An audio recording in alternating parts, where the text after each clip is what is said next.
Seguimos recorriendo la región, América Latina, momento de irnos hasta Ecuador. César García Vélez nos llama en este momento, nos deja el panorama de este país mucho más claro. Adelante, César, bienvenido. Sí, muy buenas tardes, gracias por el pase. Bien, nos encontramos con la asambleísta Diana Jacome del oficialismo para dialogar al respecto de este planteamiento que han hecho varios de los senadores colombianos de oposición para dar seguimiento y fiscalización al viaje que realizó el presidente Gustavo Petro hacia el Ecuador en el marco de la asunción del presidente Daniel Noboa. Recordarán ustedes, el mandatario se desplazó hacia la ciudad de Manta, un espacio en donde se ha comprobado que están varios de los GDOs. Días después se produjo el atentado contra Miguel Uribe. ¿Son coincidencias? Bueno, todo esto se busca fiscalizar en una cámara binacional con asambleístas ecuatorianos. Gracias, señora asambleísta, por este espacio. ¿Cuál es su visión al respecto de este planteamiento de la oposición colombiana? ¿Es necesario fiscalizar ese desplazamiento de Petro al Ecuador? ¿Qué tal a usted y a toda la audiencia? Bueno, nos enteramos de esa petición pues que harán o han hecho ya los congresistas del país hermano de Colombia. Nosotros siempre seremos respetuosos de las decisiones políticas que se tomen en cada estado. En ese sentido, pues lo que proceda en ese tipo de temas, pues nosotros haremos también lo que nos corresponde dentro de nuestras competencias, respetando la soberanía y los espacios políticos de cada país. ¿Le llamó la atención ese desplazamiento de Gustavo Petro a Manta luego de que el objetivo era una visita simplemente para la asunción del presidente Noboa? Bueno, el presidente de esa nación ha hecho sus justificativos. Uno de ellos es que se dedicó a escribir un libro, pero bueno, serán los propios hermanos colombianos quienes también formulen un criterio sobre ello.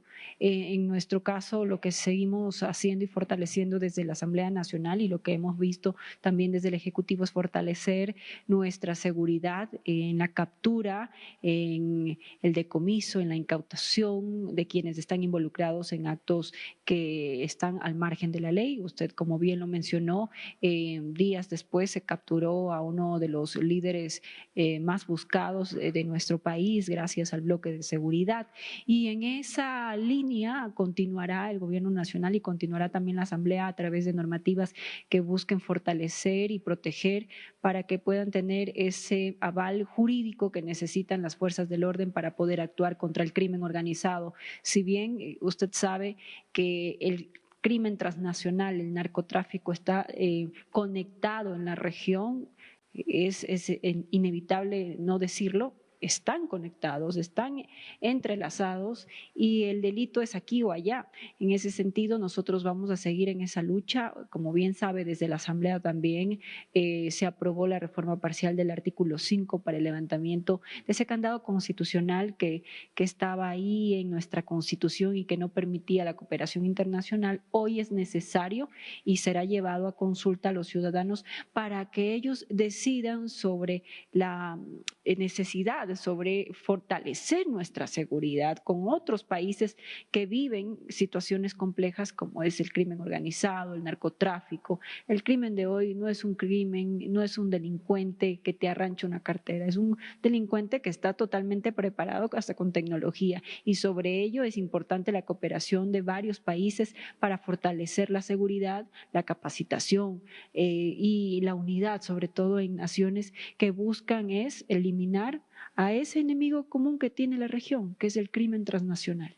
El presidente Noboa fue consultado al respecto del crimen de Miguel Uribe Turbay y contestó que el crimen transnacional tal y cual usted lo describe están conectados en la región y es importante establecer si hay nexos o líderes de los grupos de crimen organizado acá en el Ecuador que estuvieron detrás de este magnicidio a Miguel Uribe Turbay.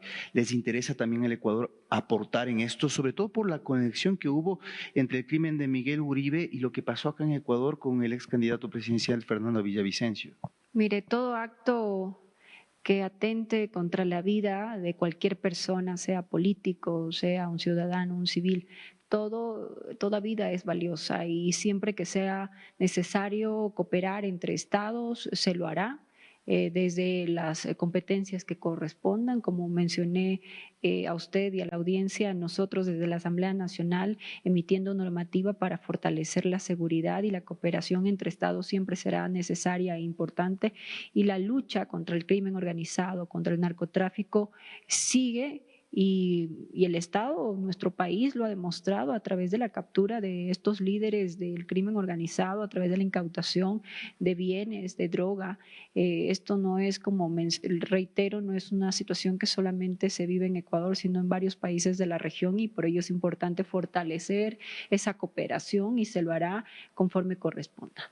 ¿Cree usted que ese crimen corresponde a un intento regional de afectar a aquellos políticos diferentes que tratan de girar el destino de sus países, tal y cual pasó acá en Ecuador, y por ello la importancia de que cada uno de los parlamentos caminen de la mano para, por una parte, no haya impunidad, pero también para salvaguardar esa postura que es legítima de una gran cantidad de ciudadanos que están por esa vía? Mire, no se puede silenciar las voces de quienes hacemos política, sea de cualquier bandera o posición política. Eso no puede volver a suceder. Ya aconteció aquí en Ecuador, lastimosamente también en nuestro país hermano Colombia, y eso no puede volver a repetirse.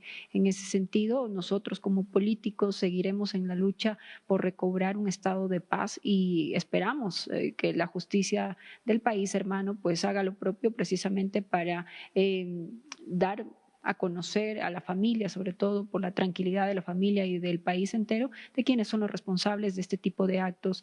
Ya en Ecuador se está haciendo también lo propio dentro del ámbito de la justicia, en el caso del ex candidato presidencial Villavicencio, y bueno, que paguen los culpables, que paguen quienes están detrás de esto, pero nosotros como políticos vamos a seguir alzando la voz ante las injusticias, ante lo que consideramos correcto y sobre todo por nuestro país, por nuestra gente. Una última respecto a esta comisión binacional. En el caso de que no encuentren apoyo en la oposición acá en el Ecuador, ¿cree que haya la apertura para que el oficialismo al menos pueda trabajar en coordinación con aquellos senadores de Colombia que plantean esta idea?